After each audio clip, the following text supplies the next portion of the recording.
Sí, graba.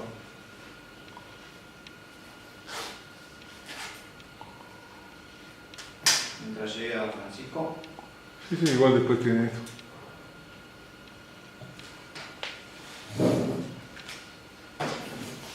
Bueno, el problema de tres cuerpos oficialmente se terminó. Ya no es un problema.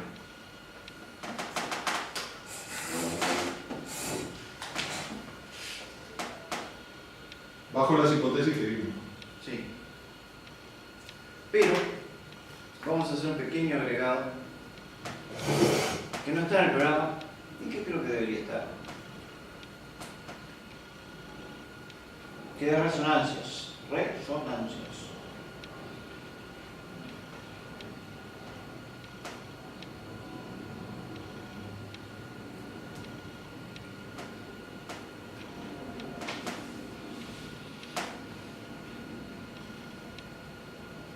Y voy a utilizar algunas transparencias que presenté en una charla ahora en la reunión anual de la Asociación Argentina de Astronomía. Reunión que sería notable que nuestros estudiantes participaran porque son, en estas reuniones uno ve toda la astronomía. Son como 400 astrónomos argentinos, presentan sobre todo el tema, absolutamente todo. Entonces está muy bueno para ponerse al día y no cuesta nada porque empezar a echar. Sí, sí, claro. Bueno, entonces vamos a ver algo sobre resonancias. De tres cuerpos.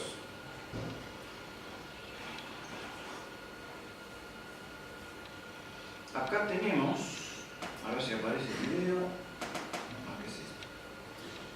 Ahí. Esta es la primera resonancia descubierta y es realmente muy exótica. Se trata de algo que involucra a Io, Europa y Ganímedes, que son los tres satélites más próximos de Júpiter. Ocurre que cuando Europa da una vuelta, Io da dos vueltas. Y cuando Ganímedes da una vuelta, Europa da dos vueltas. O sea que Ganímedes da una, Europa dos, Io cuatro. Están en resonancias mutuas. 2-1, 2-1.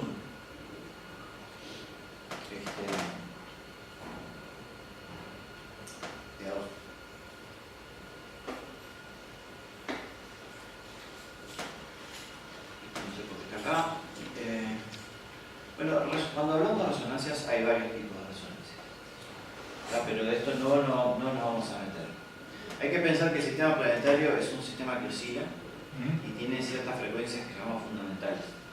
Cuando uno tiene un asteroide, un cometa, que oscila con alguna de esas frecuencias fundamentales, hay resonancia. Eso es en general. Pero nosotros ahora... Cuando hablas de que oscila, ¿a qué te refieres? ¿Acercamiento cercano? No, es que las órbitas de los asteroides, de los cometas, no están fijas. Sí, sí, sí. Tienen perturbaciones. Se lo vamos a ver después. Esas perturbaciones, la mayoría de veces son oscilaciones. Entonces, si oscila, por ejemplo, la excentricidad, la inclinación, el nodo, el perihelio, si oscilan con una frecuencia que es igual a alguna de esas fundamentales, ahí se arma libre. Ahí aparece. Y lo mismo que pasa en un oscilador. Hay muchas cosas que son osciladores. Es análogo. Y la ecuación principal de las resonancias es la ecuación de Laplace de un oscilador forzado. Forzado. Sí. Bueno, pero lo que vamos a hablar es solo de resonancias de dos cuerpos. Ya estamos hablando del Sol, Júpiter o un planeta y otro objeto que puede ser masivo. Sí. Estamos reterminando el problema de tres cuerpos. Ajá. Ok. Un apéndice que se trata de resonancias. Bien. ¿Está? Siempre auspiciado por galletitas cerealitas, que usted la come y enseguida la vomita. Pero eso se hace bien, ¿no? Sí, también, ¿Ah, sí? Bueno, en general, bueno, hay muchos casos de resonancias. Por ejemplo, bueno, acabamos de hablar de Europa de Ganímedes, los satélites de Saturno, anillos de Saturno, satélites de Urano, pilas de asteroides,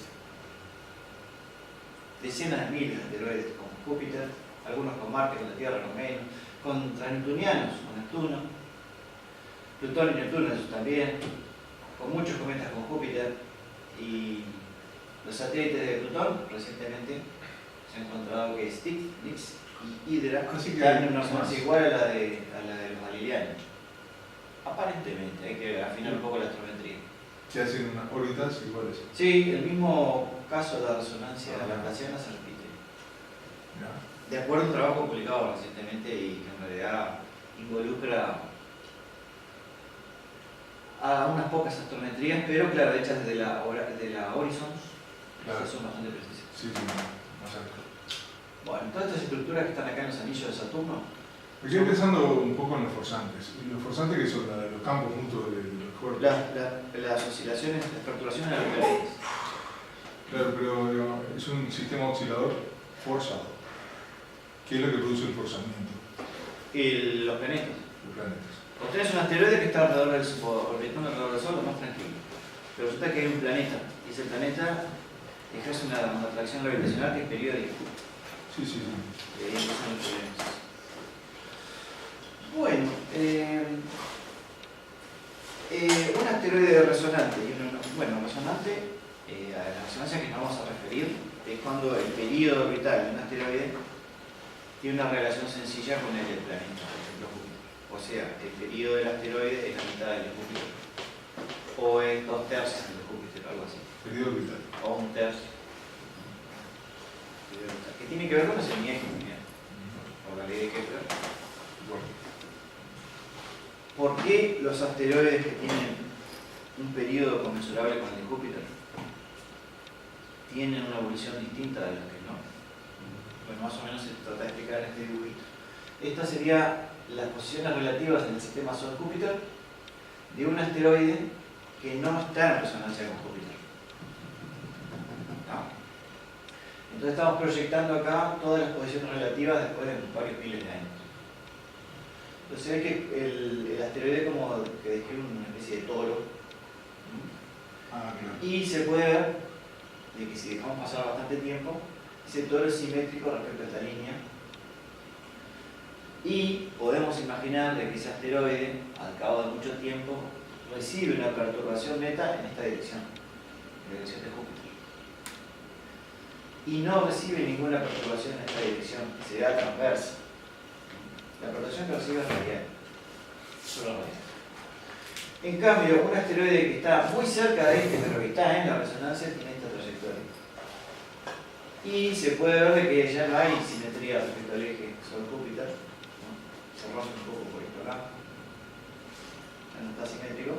Y en consecuencia, el efecto total, después de muchos miles de años, de Júpiter sobre el asteroide, es una perturbación, sí, en la dirección de Júpiter, pero también hay una transversa y capaz que no. El hecho de que haya una transversa acá, que acá no, porque se anula, ¿no? Porque la componente que tira para abajo acá es la que tira para arriba hasta acá. Esa componente transversa, o esa ruptura de la simetría, es lo que hace de que el semieje empiece a sentir el efecto de la resonancia y empieza a oscilar por culpa de la resonancia. Si pones el asteroide un poco lejos, no siente eso, pero si lo pones ahí, vas a sentir eso. Esa es la explicación más sencilla que se me ocurrió después de décadas de pensar cómo hacer para convencer a la gente de las resonancias. ¿Y la resonancia es? Son importantes. O sea que tiene un efecto dinámico. Porque, digo, cuando yo escuché la palabra resonancia, pensé, no, es posible que exactamente un asteroide esté con una posición tal que su periodo sea exactamente la mitad de Júpiter. Eso matemáticamente puede ser, pero físicamente no tiene sentido. En realidad, al ocurrir eso, aparece una fuerza nueva, digamos. Si vos promedias el efecto de Júpiter sobre el asteroide, al cabo de mucho tiempo, cuando está en la resonancia aparece una fuerza que lo mantiene. Esto lo vamos a ver después, y es lo que intenta explicar lo que veíamos antes. Acá tenemos el Sol, un asteroide, y que recibe perturbaciones en la dirección radial y transversa, y también una normal que no la dibujé ahí. Estas son perturbaciones por culpa de Júpiter, no del Sol, porque lo que ejerce el Sol es una aceleración, no es una perturbación. Claro. Las petas son perturbaciones, es una pequeña fuercita que produce Júpiter que yo la puedo descomponer en una radial o una transversa. Y lo que veíamos es que en el caso no resonante la transversa se promedia a 0 y en el caso resonante la transversa es diferente de 0. Y eso es lo que genera que el semieje cambie de manera diferente. Eso lo vamos a ver después en la manipulación. Y si no me creen, bueno, hagan el ejercicio que está en el práctico de N-cuerpos, que es, y también está en platología, que consiste en integrar numéricamente, o sea, agarrar un integrador del que tiene la vuelta, y resolver numéricamente las ecuaciones, eso lo hace el integrador, no tiene que hacer ustedes. Y se puede ver cómo, dejando pasar el tiempo, el asteroide va cambiando sus elementos orbitales. Entonces acá, por ejemplo, se toma, creo que son 30 condiciones iniciales, son los puntos negros, son asteroides ficticios, con distintos semiejes y excentricidad inicial 0.1. Y dejamos pasar 1 millón de años. Y tomamos una foto cada 1000 años. O cada 10.000, no me acuerdo. Tomamos una foto y proyectamos en este plano el semieje y la excentricidad. Y lo que se ve es que por ejemplo, hace una oscilación, ¿no? El semieje permanece más o menos constante y la excentricidad oscila. Lo mismo todos estos, pero estos que están acá sufren una catástrofe. Bueno, justamente acá en el 5 hay una resonancia muy fuerte, la resonancia 3-1. El asteroide da 3 vueltas mientras Júpiter da 1. Y como consecuencia, los objetos que están en esta resonancia terminan con excentricidades muy altas y en poco más de 1 millón de años chocan con el Sol. Pero tiene un margen. Sí, no es exactamente, sino que tiene un ancho. La resonancia tiene un ancho. Se puede ver acá. Bueno, entonces, estas son resonancias de movimientos medios. Como decía al principio, podría haber resonancias entre el periodo de circulación del nodo, del perihelio, pero eso no tiene que ver con el movimiento medio. El movimiento medio es el movimiento orbital. Y pueden ser de 2 cuerpos o de 3 cuerpos, pero nosotros no vamos a hablar solo de las de 2 cuerpos. Por ejemplo, una partícula, que puede ser es un objeto sin masa despreciable, porque un asteroide, cometa, transploniano, una partícula de un anillo, con un planeta masivo, por ejemplo Júpiter, Neptuno. O también puede ser una resonancia entre 2 cuerpos masivos, lo que pasa en los galileanos, o Plutón y Neptuno, o Llanos y Epimetheus en Saturno. Son 2 masivos y se siente. Y también pila de sistemas extrasolares, están en resonancia de los cuerpos, donde los dos se perturban mutuamente. Y las de 3 cuerpos van a quedar para cuando hagan mecánica celeste para adultos. Nosotros vimos las soluciones lagrangianas. Estas soluciones, las que Lagrange encontró en 1772, me dicen de que si coloco una partícula ahí en cualquiera de estos 5 puntos, quedaría ahí, ¿no? Sabemos que hay unos que son inestables, otros que son estables, pero al principio quedaría ahí.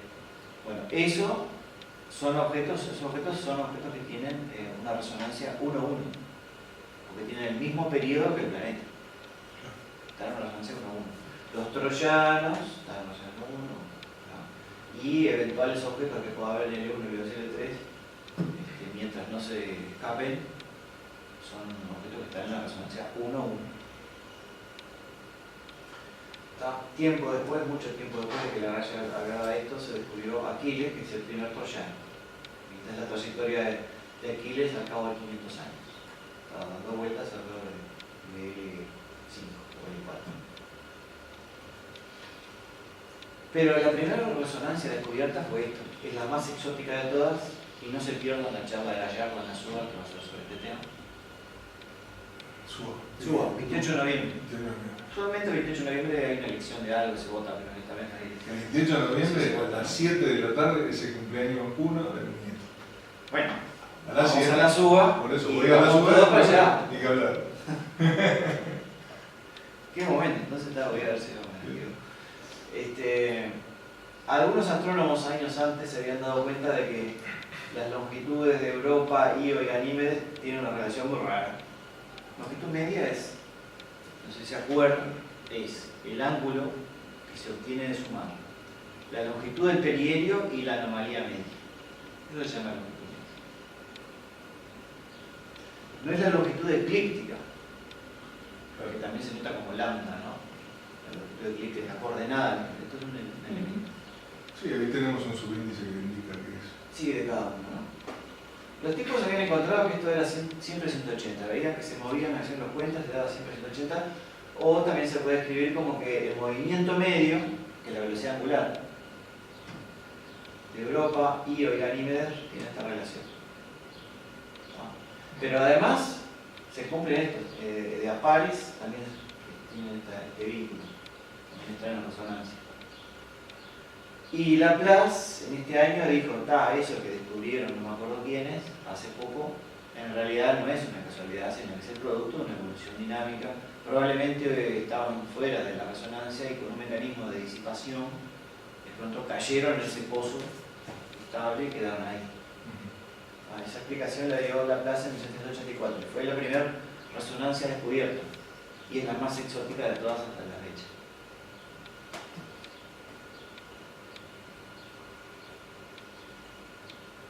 Mucho tiempo después ya se descubrió también por el Urano, Neptuno, y se vio que en realidad los planetas gigantes también están, no exactamente en resonancia, pero cuasi en resonancia, están muy cerca de la resonancia.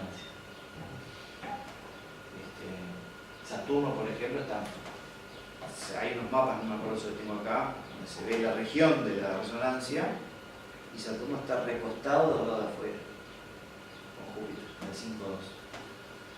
Entonces, esto siempre llamó la atención, nunca se entendió bien por qué estaban cerca, por qué no estaban en la resonancia, ¿no? ¿Por qué están cerca de la resonancia? Bueno, esto en el futuro reciente recién se explicó, además viendo otros sistemas extrasolares que están la inmensa mayoría en resonancia o cuasi resonancia. Se entiende de vuelta lo mismo que había dicho Laplace, hubo un mecanismo de disipación, por decirlo de alguna manera, un cambio, los planetas migraron por algún proceso y al migrar pasaron por la resonancia los atrapó y en algún momento la migración se detuvo, la disipación se detuvo y entonces quedaron ahí o cerca. Pero buena parte de la evolución fue en resonancia. Ese periodo resonante en general es muy turbulento porque la resonancia excita las excentricidades y ahí es donde se pueden haber perdido planetas. Y en el caso del sistema solar, se elaboró un modelo de Nice, que ustedes tienen que recordar de esa materia que vieron en el primer semestre que se llamaba planetología. Modelo de Niza, la ciudad de Niza, que se escribe Nice en inglés, entonces queda Nice, Nice Model.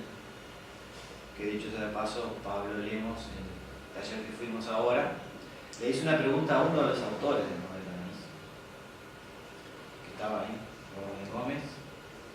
Le preguntó, porque Rodney contaba todas las bondades del método, del cual es uno de los autores, del modelo. Entonces Pablo le preguntó, ¿qué es lo que no explica el Nice Model? Y Rodney lo primero que le dijo fue, la pregunta es bastante fuerte, ¿no? ¿Qué es lo que no explica? Como diciendo, y Rodney lo que le dijo fue que el modelo no es Nice, sino que se refiere a la ciudad de Niza. En inglés se escribe Nice, claro, se refiere a la ciudad de Niza. Sí, cuando lo interpretamos lo leyó. No, es que todo el mundo le dice Nice Model. Lo escribió a propósito, sí. Pero surgió en la ciudad de Niza, una pasantía que se encontraron Rodney Gómez, Hal Lewison, Morbidelli, que trabaja ahí, el San, muy bueno, y un griego, no me acuerdo cómo se llama. Y bueno, entonces en el modelo de Niza, el sistema solar, también se habló de la migración, Júpiter y Saturno pasan por una resonancia, se hace un desbarajuste grande, Neptuno termina siendo colocado en la región transneptuniana, eso altera la población de planetesimales que había más allá, en la región más lejana, y ahí se genera una lluvia, el flujo de proyectiles se incrementa brutalmente en todo el sistema, en particular en la Tierra. Eso explicaría el famoso bombardeo tardío que ocurrió unos 800 millones de años después de la Tierra. Bueno, la cuestión es que estas cuasi resonancias están por todos lados. Este es el modelo de NISA, pero bueno, ya lo vimos. Si hacemos un histograma de los elementos orbitales de los semiejes, de los asteroides, hay como 600.000 asteroides. Hacemos un histograma, vemos que hay agujeros, se llaman gaps, los descubrió Kirkwood hace mucho tiempo y con pocos asteroides se dio cuenta que esto no es una distribución uniforme, ¿no? Acá está la Tierra, acá está Júpiter, estos son los troyanos, estos son unos asteroides resonantes. Acá está la resonancia 3.1, esta creo que es la 5.2. Quiere decir que las resonancias están haciendo algo ahí.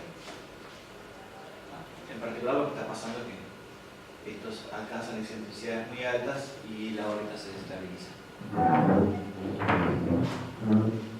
Hoy esto es un panorama más fino de los gaps de Kirkwood. Esto es un histograma de nuevo, pero con un pines muy finitos de una milésima unidad astronómica. Y lo que se puede ver, que bueno, están los gaps, acá está este que corresponde, o sea, son fallas donde no hay asteroides prácticamente, corresponde con la resonancia 3.1, que es la misma que habíamos visto al principio. La 5.2 era la otra, ¿sí? Efectivamente acá. Después hay otra por acá. Hay una cosa muy interesante que si alguien descubre por qué, digo que me explique, pero la resonancia más fuerte entre dos resonancias se obtiene simplemente sumando los números. La más fuerte entre la 3.1 y la 2.1 es la 3 más 2, 5, 1 más 1, 2, 5, 2. Eso sucesivamente. Puede ser que eso es parecido a una interferencia cuando es conflictiva. No, digo. Esto es complicado porque además determinar la fuerza de la resonancia no es trivial. Y bueno, por lo menos al principio esto funciona bárbaro. Esta, por ejemplo, no hay ninguna duda de que es la 7.3. Y esta es la 9.4. Así sucesivamente. Bueno, en azul son las resonancias con Júpiter y en rojo puse algunas con Marte. Nosotros descubrimos acá con la gente este pico acá y encontramos más de 1000 asteroides en esa resonancia. Son todos temporarios, están un tiempo, unos millones de años después se van. ¿Y de dónde sacas esos datos? ¿Los pasan? En internet, bajé todo el archivo, me fijé, empecé a calcular y... Pero son de dominio público. Sí, de dominio público. Simplemente uno ve la lista de esas gigantescas de 600.000 asteroides y se te va la mano. Si buscas, es ingeniería, de cosas. Yo hice un método para calcular numéricamente la fuerza de la resonancia de dos cuerpos y para aplicarlo empecé a buscar a ver si encontraba, porque había encontrado que esta resonancia era fuerte. Las 1 algo suelen tener muy fuertes. Es externa a Marte. Ojo que Marte está por acá, esta resonancia está afuera. Estas en cambio son internas a Júpiter, porque Júpiter está por acá. Vi que esta era fuerte, entonces me fijé a ver si había algo por acá y encontré 1, 2, 3, más de 1000, 1200. Cuando vi que era mucho, tuve que hacer un programa para que lo detectara. Y después busqué asteroides en resonancia con los planetas terrestres y no encontraba. Están ahí en el trabajo. Bueno, quiere decir de que las resonancias con Júpiter y con los planetas en general son bastante comunes. Esta es con Saturno. Las resonancias con Júpiter se superponen casi con las de Saturno. ¿Por qué? Porque Júpiter y Saturno están en casi resonancia. Bueno, ¿cómo ubicar entonces? Por ejemplo, tengo a Júpiter en 5.20 unidades astronómicas, 5.2. ¿Dónde está el asteroide que tiene resonancia, por ejemplo, 3.1, 2.1, 3.2? ¿Dónde lo ubico? Bueno, si esta es la relación entre los movimientos medios, ¿no? Son P y Q, son dos enteros. Q es lo que se llama el orden, que es la diferencia entre los dos números. Si Q es 0, entonces estamos hablando de troyanos, porque 8, 8 es lo mismo que 1, 1. Entonces, cuando Q es diferente de 0, ahí tenemos resonancias de orden 1, 2, 3, 4. Por ejemplo, los hildas son unos asteroides que están en la resonancia 3. Eso en realidad quiere decir que esto es un 3 y esto es un 2. O sea que Q es 1 y P es 2. Entonces ponemos acá, esto lo aplicamos la ley de Kepler, y por la ley de Kepler tenemos el semieje correspondiente a esa relación. Entonces podemos ubicar las resonancias con un determinado planeta. Y lo primero que un matemático diría es que hay infinitas resonancias. La cuestión es cuáles son las relevantes. Bueno, entonces acá tenemos los hildas. A los hildas se les llama porque el primer asteroide descubierto en esa resonancia es Hilda, y además fue el primer asteroide descubierto en una resonancia. Antes que Aquiles, el primer troyano. Este fue el primer asteroide en la resonancia. Está la 3.2. Este es el movimiento relativo de Hilda respecto de Júpiter. Una especie de triángulo ahí. Cada vez que está en el afelio, Hilda está lejos de Júpiter. Puede estar por acá, acá. Y eso es lo que hace que sea estable. Si el afelio estuviera en esta dirección sería inestable y seguiría. 2 veces el movimiento medio de Hilda es igual a 3 veces el de Júpiter. O sea, Júpiter es más lento del movimiento medio, entonces este número tiene que ser más grande que este.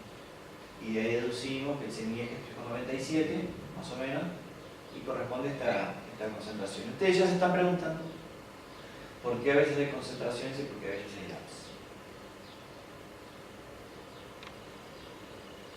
Creo que en algún lado lo explico. Acá está Júpiter, acá están los troyanos, que son los verdes, no sé si llegan a ver los hildas. Son los rosaditos. Los rosaditos, los rojitos, se saludan con los troyanos y después pasan lejos de Júpiter. Forman una especie de triángulo ahí. Todo eso está en una resonancia 3. ¿Y la única diferencia es dinámica entre troyanos e hildas? ¿O hay tipo algo de composición, tamaño? Se sabe poco. Porque ahí podrían en principio pasar de una órbita a otra. Sí, no es fácil. O sea, se encuentran en el espacio físico X y Z, Sí. pero no en velocidad. Las velocidades son distintas, tienen órbitas distintas. ¿Pero hay algún tipo de colisión o algo? Y hay colisiones. Hay trabajos, estudian la estadística de colisiones, no uno a uno, sino estadísticamente, ¿no? Colisiones fuertes. Sí, hay unas velocidades ahí importantes, no me acuerdo. Podrían producir meteoros, por ejemplo. Sí, una colisión probablemente, bueno, el más chico se destruye, el proyectil se destruye, y el blanco puede sobrevivir un fragmentito, más o menos. ¿Y los hildas están siempre, o sea, están en todo el triángulo? En todo el triángulo. Se amontonan por acá. ¿Por qué se amontonan por acá, por acá, por acá? Velocidades mayores por el movimiento. La velocidad en este sistema rotante, la velocidad es mínima acá. Entonces uno los ve que están ahí, se frenan un poco, lo que sí. Es eso. Los troyanos están siempre acá a la vuelta, o acá. De los hildas se conoce un poco más porque se acercan más a la Tierra, se pueden observar. Pero los troyanos se conoce poco, están muy lejos siempre. Entonces vos podés decir, este es un troyano escapado, que hoy está acá, pero en realidad hace 1.000.000 de años estaba allá. Si vos podés identificar un objeto que sospechás que es un troyano, está bueno para estudiarlo porque lo tenés acá cerca. El problema es que si una sonda se acerca y visualmente, ¿cómo puede distinguir entre un troyano y un hilda? No, eso el astrónomo sabe, o sea, el tipo no va a ver qué encuentra, la sonda no va a ir a ver qué encuentra, a ver un troyano, por acá no, va a ir a uno que ya es conocido, ahí se va a encontrar como pasa con Rosetta, ¿no? El tema es que Rosetta creo que anda, no sé, por acá, y ya se nota la falta de energía solar.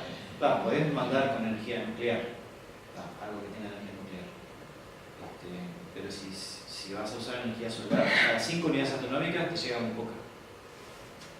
Entonces es una misión bastante complicada. Pero efectivamente los troyanos se conoce poco, se conoce la dinámica, pero nadie lo pudo ver de cerca, troyano. Y cualquiera diría que son cometas, no son asteroides, son cometas. Cometas. Por la posición en que se pueden. Los troyanos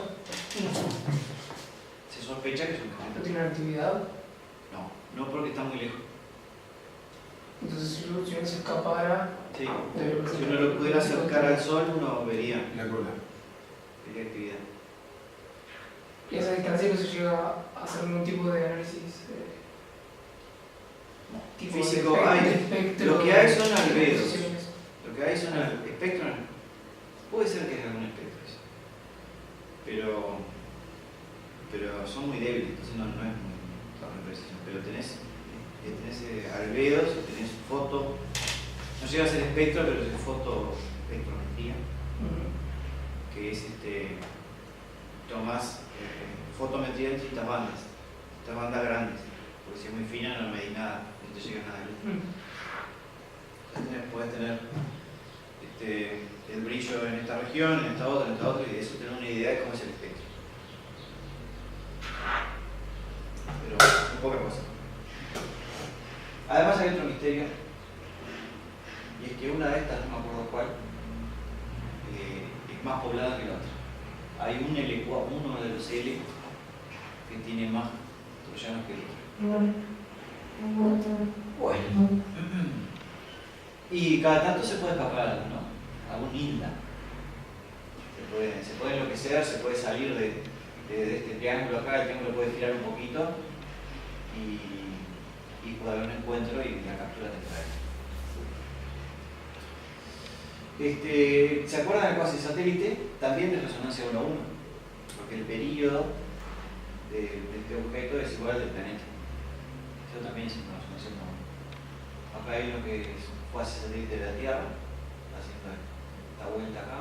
Esta vuelta lleva un año y esto va moviéndose, y si fuera realmente un satélite, en algún momento empieza a subir de nuevo, después baja, y así está oscilando en torno a la Tierra.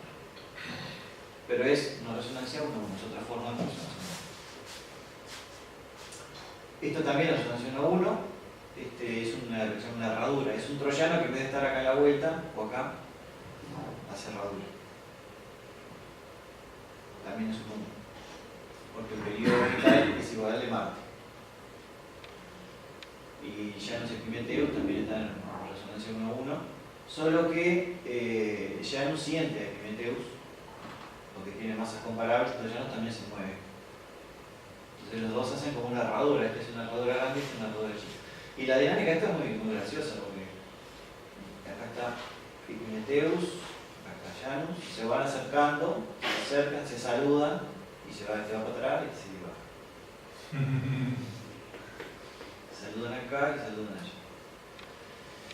Plutón y Neptuno. El pobre Plutón ahora le encajaron un número horrible. Era un planeta que era pasado.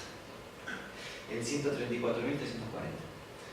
Esta es la trayectoria relativa de Plutón respecto a Neptuno. Sistema fijo, sistema rotante sobre Neptuno y Plutón. En realidad falta un cacho acá. Si integramos por más tiempo, vamos a ver que este rulo llega hasta por acá y después regresa y es una figura simétrica, más o menos simétrica acá.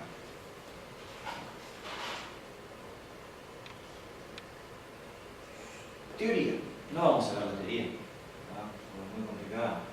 Pero lo que les cuento es que lo que se obtiene es que el semieje de un asteroide que está en resonancia tiene una variación orbital, dado por esto, la derivada temporal del semieje, resulta ser proporcional a la masa del perturbador, en este caso sería Júpiter, por la excentricidad del asteroide elevado al orden de la resonancia, por el seno de este ángulo que se llama ángulo crítico, que el ángulo crítico indica cuán cerca está el objeto de la resonancia. Si el objeto está exactamente en la resonancia, el ángulo crítico está clavado en un valor, en el punto de equilibrio. Si está un poquito apartado, está oscilando en torno al punto de equilibrio, y si está muy lejos, el ángulo crítico corre, circula. Entonces, Esto genera puntos de equilibrio, porque si sigma es siempre 0, es que estamos en punto de equilibrio, porque esto es 0 también. Ese eje queda clavado ahí, ¿no? Y hay una pequeña oscilación, se puede calcular la frecuencia, pero tiene la amplitud es bajísima porque está como pegado al punto de equilibrio. Y lo que importa es que la amplitud, aparte de este factor acá, la amplitud es proporcional a la masa del perturbador. O sea que un planeta como Júpiter genera oscilaciones grandes en los asteroides que están en resonancia, y un planeta débil como Marte, como la Tierra, genera pequeñas amplitudes. Y además es proporcional a la excentricidad elevada al orden. Quiere decir que si tenemos un asteroide de alta excentricidad, el semieje va a oscilar mucho, la resonancia es fuerte. Y si la excentricidad tiende a 0, una órbita circular, porque es un asteroide de una órbita circular, prácticamente no sienten la resonancia. Cuando la excentricidad tiende a 0, el asteroide prácticamente no se da cuenta de que está en resonancia. La resonancia no actúa. Y el orden es importante porque es la excentricidad elevada al orden. Si la resonancia es de alto orden, entonces este número es muy chiquito porque es menor que 1. Entonces lo que importa, las resonancias fuertes son las de bajo orden y con asteroides de excentricidad grande. Acá tenemos lo que decía, ¿no? Que el ancho de la resonancia es proporcional a la excentricidad elevada al orden. Eso se ve acá. Tenemos semiejes, excentricidades y los dominios de cada una de las resonancias. Por ejemplo, esta 4,3, ¿no? Es de primer orden, y todo esto que está acá, esta copa, digamos, es la zona donde domina. No entiendo, ¿se solapa con la otra? Se solapa, sí. Se superpone con esta otra, con la 3,2. Esta es la 5,3 de segundo orden, que son más finas, ¿no? Y esto que pasa acá abajo, algo, cuando sean grandes se me explica. Ahora olvídenlo. Y esta de la 3,1 es muy finita, ¿no? En comparación con las otras. En segundo orden. Y se solapa, efectivamente, hay lugares, un asteroide que está por acá, y dice, pero yo ¿dónde estoy? ¿Estoy en la 4,3 o estoy en la 3,2? Entonces, lo que ocurre es caos. La función de resonancia, el asteroide no sabe para dónde ir, prueba con una, prueba con la otra, es impredecible la evolución. Caos. Y también en los bordes. Un objeto que está en el borde no sabe si está dentro o está afuera, y a veces entra, sale,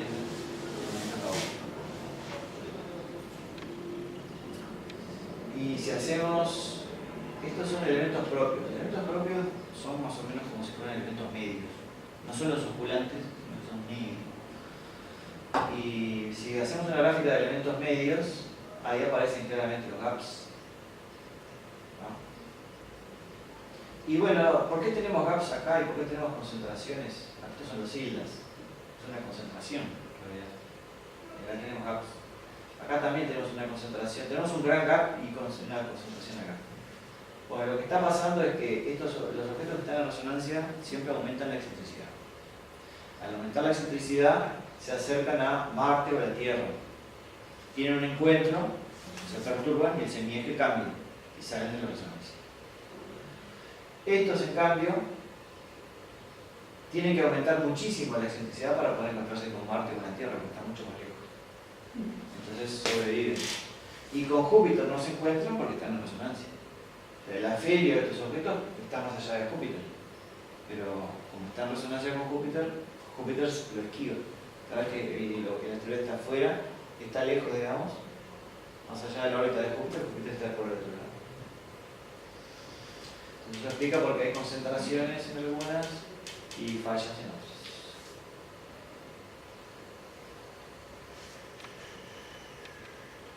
Bueno, se puede, por métodos numéricos, se puede estimar la fuerza de resonancia. Y acá, y determinar los puntos de equilibrio, etcétera, esas cosas. Y acá tenemos, esto sería un atlas de las resonancias de movimientos medios con cada uno de los planetas. Estos en rojo son resonancias con Mercurio, resonancias con Venus, con la Tierra, con Marte, Júpiter, Saturno, Urano y Neptuno. Este eje indica la fuerza de resonancia en escala logarítmica, que tiene que ver con la variación de en amplitud. Y está todo calculado para un hipotético asteroide o una partícula testigo con excentricidad 0,2 e inclinación 20 grados. Así es como sentiría una partícula las distintas resonancias. Hay una gran superposición de resonancias por acá, fuertes. Acá está Júpiter, estos son los troyanos, son los más fuertes de todas, las resonancias más fuertes de todas son los troyanos de Júpiter. Acá hay un gran agujero, en realidad, que es la zona de los asteroides, dicho sea de paso. Y si hacemos lo mismo, pero suponiendo que la partícula testigo tiene una excentricidad alta, se obtiene esto. O sea, cuando la excentricidad es baja, tenemos poca resonancia, relativamente poca. Pero si la excentricidad es alta, hay resonancia en todos lados. O sea que usted coloca una partícula en cualquier lado por acá, con excentricidad 0,8, está en una resonancia, sin ninguna duda. Y seguramente va a estar en varios, o sea, está en una, salta para otra, hacer movimientos a otra. Hay superposición de resonancias. Esta es la situación entre los planetas terrestres, hasta la Tierra, con sus troyanos.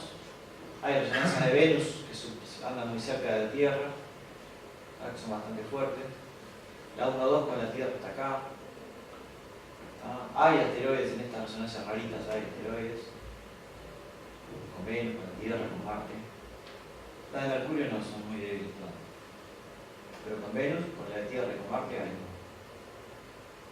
Esta es la región de los asteroides, entre 2 y 3,5 están en general. Esta es la 2,1 con Júpiter, que está muy cerca de la 5,1 con Saturno, porque ellos están en la región de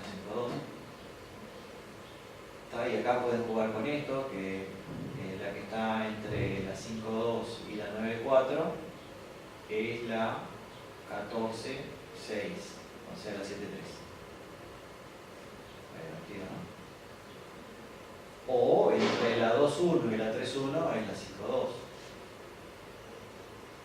O la más fuerte, entre la 2,1 y la 5,2 es la 7,3. Bueno, acá hay resonancias con Marte, con la Tierra y algún asteroide que loco hay por ahí. Y esto es en la región transneptuniana. Más allá de Neptuno, el único que domina es Neptuno. Aparecen algunas con Urano, miren los alienígenas. Pero está claro en este gráfico de que las resonancias 1 algo con Neptuno dominan. ¿Por qué? Porque son las más fuertes y porque nadie les compite en las proximidades. No hay ninguna resonancia próxima fuerte. Ellos son dueños en toda la región. Entonces, un objeto en una de estas resonancias 1 algo estaría en una situación estable, ¿no? Que no hay resonancias que compitan. Algunos casos raros. También podemos hablar de objetos en órbitas retrógradas en resonancia. Esto no solo vale para las órbitas directas, sino asteroides que están con inclinaciones altas y retrógradas incluso. Hay este trabajo de esta gente que buscó y estudió estas resonancias retrógradas con Júpiter y con Saturno. Y en particular hicieron un trabajo teórico, loco, estos dos, estudiaron hasta acá, este caso. Júpiter, con un asteroide que es coorbital con Júpiter, tiene el mismo periodo orbital, mismo periodo que Júpiter, pero lo pusieron al revés. El problema es plano, pero gira en sentido contrario. Y analíticamente prueban de que este tipo de órbita es estable. O sea que si ustedes ponen un asteroide o un cometa en una órbita con una cierta excentricidad, en el sentido contrario, con el mismo sentido que Júpiter, se queda ahí oscilando en una cierta posición de equilibrio. Y esta sería la trayectoria relativa que tendría. Acá estaría Júpiter y lo que está en negro sería la trayectoria relativa. Esto se publicó en 2013 y a principios de este año se descubrió este objeto, que no es exactamente retrógrado porque tendría que tener 180 grados, tiene 163 grados de dimensión. y es prácticamente orbital. Esta es la trayectoria relativa del objeto respecto a Júpiter. Y es un caso muy bizarro. Otro caso exótico que obtuvimos con Julio, entre tantas cosas que integramos numéricamente, encontramos que en determinado momento este es un cometa que terminó con esta órbita. Fíjense, el semieje es esto que está acá. Viene bajando y acá se estabiliza. Esto es 5 y pico unidades astronómicas. Es el mismo semieje que Júpiter. Es coorbital con Júpiter. ¿No?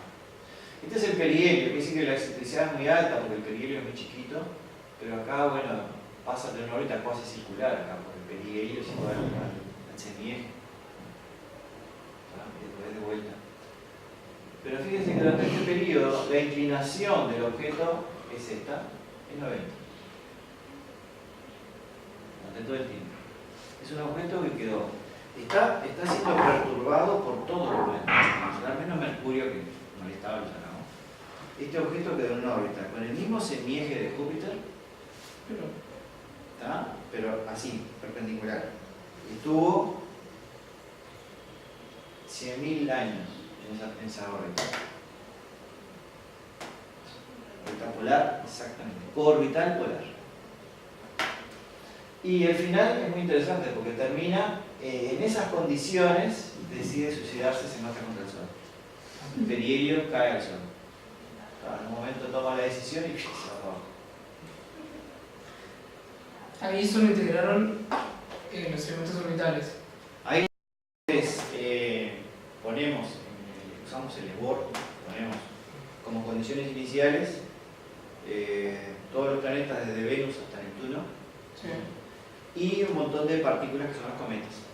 Y el programa resuelve numéricamente las ecuaciones de movimiento. Entonces obtiene X y Z y X punto y punto y Z punto para todos los objetos, y a partir de esos datos el programa calcula los elementos orbitales y genera como salida también los elementos orbitales. Entonces vemos cómo evolucionan los elementos. Pero ahí, con esa órbita, ¿cómo serían las posiciones relativas? Estas.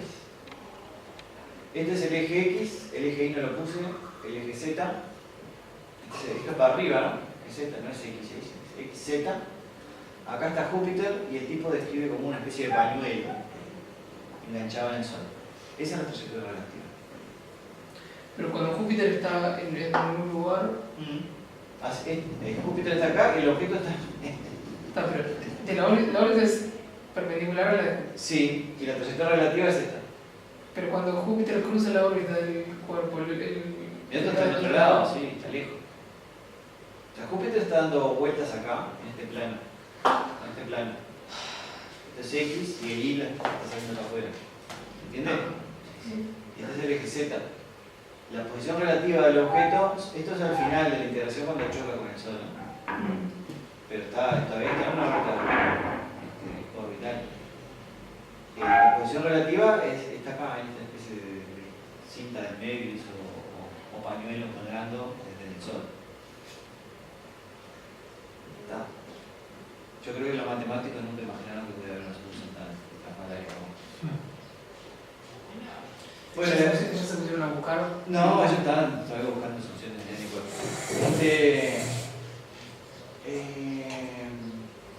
En ese trabajo con Julio, que algún día vamos a publicar, estudiamos la evolución orbital de montañas de cometas. Y acá tenemos una gráfica que indica el semieje medio, o sea, tenemos el semieje cada tantos años, es un promedio. Porque como tiene oscilaciones el semieje, tomo el medio, y si está en una resonancia, ese valor medio se mantiene constante. Y es lo que se ve acá. Se nota como que hay ciertos valores de semieje que se mantienen, ¿no? Esos son resonancias en donde los cometas están divagando en forma caótica y durante algún tiempo quedan ahí, en esa resonancia. Y fíjense que estos son los directos de 0 a 90 grados, estos son los retrógrados. O sea que entre los retrógrados son muy comunes las resonancias. Y esto es una estadística de los semiejes, donde tenemos el número de estados orbitales y vemos que hay unos picos brutales en las resonancias. O sea, esto no es una distribución uniforme como sería si fuera la órbita ¿La resonancia con quién? con Júpiter. Todas son con Júpiter. Y básicamente son las 1 algo, son externas a Júpiter. Incluso hasta el 1.24, claramente.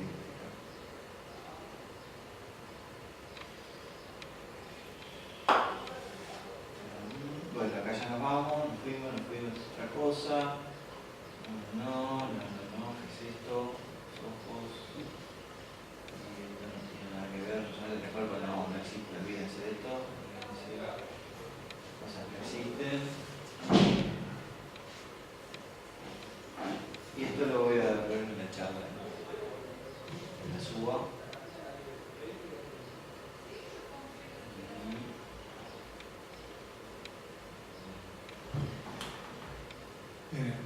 Y nada más. Esto es donde estudié yo el doctorado. Ah, es verdad. Cada uno se dedicaba a resonancia distinta. ¿Y dónde está Gallardo? Yo estoy acá. Trabajé con la 2-3, con Neptuno. Este es Cristian Boyer, que trabajó sobre todo con las 1 algo, con exteriores. Este es de David Mejorny, de Silvio, Armelo, Fernando Roy, Tatiana Michenko, Tadashi Yokoyama, Yuri Bukrafki, Masae Sato, Simula. Y de ahí no sé. Bueno, entonces ¿hacemos un recreo? Sí. Vamos a ganar ese escondido que